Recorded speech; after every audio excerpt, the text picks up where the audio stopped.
5 reasons जिसके चलते आपको एसडब्ल्यूपी नहीं करनी चाहिए। First, market down turn risk. Market के गिरने पर आपके फंड की वैल्यू गिर जाती है, एनएवी गिर जाता है, तो सेम अमाउंट विड्रॉ करने के लिए आपको ज्यादा यूनिट सेल करने होंगे। मार्केट के गिरने पर भी एसडब्ल्यूपी करने से आपका कॉर्पस जल्दी खत्म होगा। मार्केट क्रैश में एसडब्ल्यूपी से आप जो पैसा विड्रॉ करते हो तो वो पैसा मार्केट के रिकवर होने पर रिकवर नहीं होगा, क्योंकि वो तो आपने मार्केट क्रैश में विड्रॉ कर लिया है। तो मार्केट रिकवरी में आपका पोर्टफोलियो अच्छे से बाउंस बैक नहीं कर पाएगा। अगर एसडब्ल्यूपी शुरू करने के इनिशियल ईयर में क्रैश आ जाए या मार्केट लंबे टाइम तक अंडर परफॉर्म करे तो आपका कॉर्पस बहुत तेजी से कम हो जाएगा। इससे कंपाउंडिंग का इफेक्ट उल्टा हो जाएगा। अगर आप मार्केट के गिरने पर एसडब्ल्यूपी रोकते नहीं हो तो फंड को रिकवर होने का मौका ही नहीं मिलेगा, क्योंकि जब तक मार्केट रिकवर होगी तब तक तो आप अपने पोर्टफोलियो का एक बड़ा हिस्सा विड्रॉ कर चुके होंगे। मार्केट क्रैश में एसडब्ल्यूपी एक रिस्की स्ट्रेटेजी बन जाती है, स्पेशली अगर आपके पास कोई और सोर्स ऑफ इनकम नहीं है। तो अगर आपने 30 साल के लिए रिटायरमेंट प्लानिंग की है तो मार्केट के लंबे टाइम तक अंडर परफॉर्म करने के चलते आपका कॉर्पस 15 से 20 साल में भी खत्म हो सकता है, तो बाकी की लाइफ के लिए आपके पास पैसा नहीं बचेगा। सेकेंड, रिटायरमेंट कॉर्पस के खत्म होने का रिस्क। अगर आप अर्ली रिटायरमेंट लेते हो तो इस केस में आपका रिटायरमेंट कॉर्पस जल्दी खत्म होने का रिस्क है। एसडब्ल्यूपी में आप हर महीने एक फिक्स्ड अमाउंट विड्रॉ करते हो। मार्केट क्रैश, मार्केट करेक्शन या मार्केट अंडर परफॉर्मेंस, इन सिचुएशंस में आपके कॉर्पस का जल्दी खत्म होने का रिस्क है। अगर मार्केट लंबे टाइम तक अंडर परफॉर्म करे, जो कि इंडियन शेयर मार्केट पहले भी कर चुकी है, 1993 से 2004 के बीच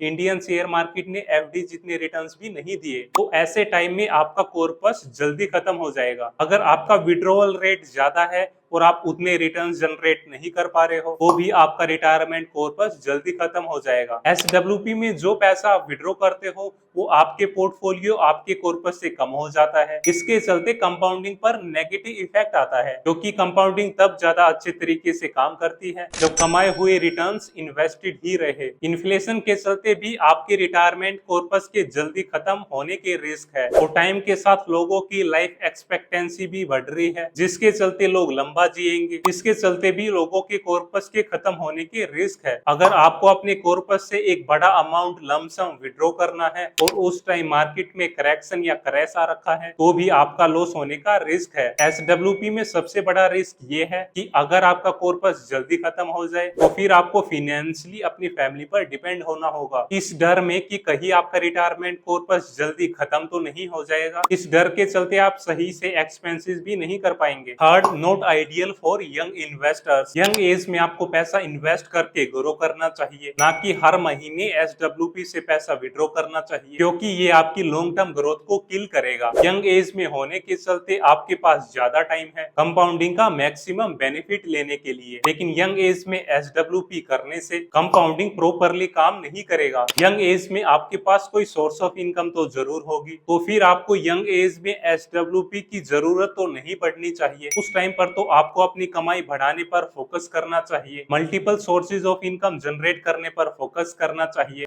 तभी आप एक बड़ा रिटायरमेंट कॉर्पस बिल्ड कर पाएंगे, अर्ली रिटायरमेंट ले पाएंगे। यंग एज में ही एसडब्ल्यूपी करने से गोल बेस्ड इन्वेस्टिंग का सेंस ही बिगड़ जाता है, क्योंकि इन्वेस्टिंग का तो मेन मोटिव ही लॉन्ग टर्म गोल्स को अचीव करना होता है, लाइक हाउस लेना, रिटायरमेंट प्लानिंग के लिए कॉर्पस बिल्ड करना एटसेट्रा। लेकिन यंग एज में ही एसडब्ल्यूपी करने से आप इतना बड़ा कॉर्पस बिल्ड कर ही नहीं पाओगे कि आप अपने ये बड़े फाइनेंशियल गोल्स अचीव कर लो। यंग एज में एसडब्ल्यूपी एक एक्स्ट्रा इनकम नजर आती है, जिससे आपकी स्पेंडिंग हैबिट खराब होगी, बल्कि इस एज में तो आपको अच्छी फाइनेंशियल हैबिट्स बिल्ड करनी चाहिए। Fourth, inflation and higher medical expenses को अंडर एस्टिमेट करना। आज के टाइम में अगर आप हर महीने 30,000 रुपए एसडब्ल्यूपी से विड्रॉ कर रहे हैं तो 10 साल बाद, 20 साल बाद उस 30,000 रुपए की वैल्यू उतनी नहीं रहेगी जितनी की आज है, क्योंकि इन्फ्लेशन के चलते चीजें टाइम के साथ महंगी हो रही है, मेडिकल कॉस्ट भी टाइम के साथ बढ़ रही है, और ओल्ड एज में तो ट्रीटमेंट और मेडिसिन की भी ज्यादा जरूरत होती है। इन दो कॉस्ट्स के चलते आपका रिटायरमेंट कॉर्पस जल्दी खत्म हो इसके हाई चांसेस है। अगर आप इन दोनों कॉस्ट को अंडर एस्टिमेट करोगे तो आपका कॉर्पस जल्दी खत्म हो जाएगा, आपको फाइनेंशियल दिक्कतों का सामना करना होगा। फिफ्थ,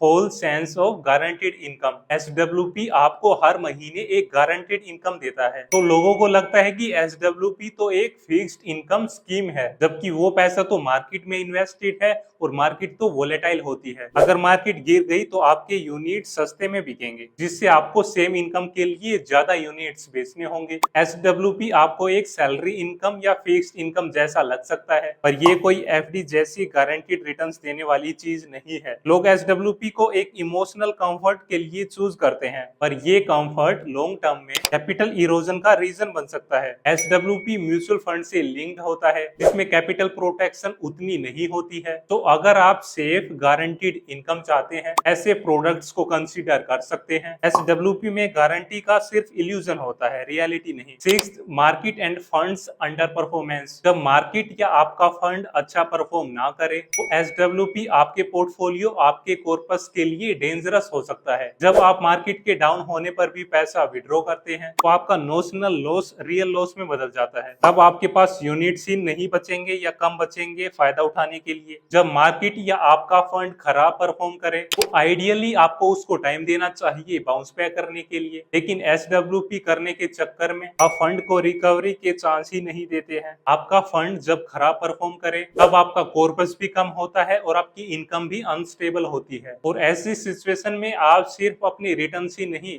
कई बार तो आप अपना प्रिंसिपल अमाउंट ही विड्रॉ कर रहे होते हो। लो क्वालिटी फंड्स या वोलेटाइल फंड्स में तो इन चीजों के रिस्क और भी बढ़ जाते हैं। इस वीडियो के कंक्लूजन की बात करें तो ऐसा नहीं है कि SWP एक बहुत खराब चीज है, लेकिन आपको इस वीडियो में बताए गए सभी पॉइंट्स भी पता होना चाहिए ताकि आप सही टाइम पर SWP करो, सही फंड में करो और सही स्ट्रेटेजी के साथ करो। आप अपनी रिस्क प्रोफाइल, इनकम नीड्स और मार्केट कंडीशन समझकर ही डिसीजन लो। अगर आप बिना प्लानिंग और बिना स्ट्रेटेजी के SWP करोगे तो आप SWP का उतना ज्यादा फायदा नहीं उठा पाओगे। और एक चीज याद रहे, जितना बड़ा आपका कॉर्पस होगा SWP उतने ही अच्छे तरीके से काम करेगा। तो आपका फोकस ज्यादा से ज्यादा अमाउंट की SIP करके एक बड़ा कॉर्पस बिल्ड करने पर होना चाहिए। आप ऐसे ही वैल्यूएबल कंटेंट के लिए इस चैनल को सब्सक्राइब करें। इस वैल्यूएबल कंटेंट को अपने दोस्तों के साथ जरूर शेयर करें।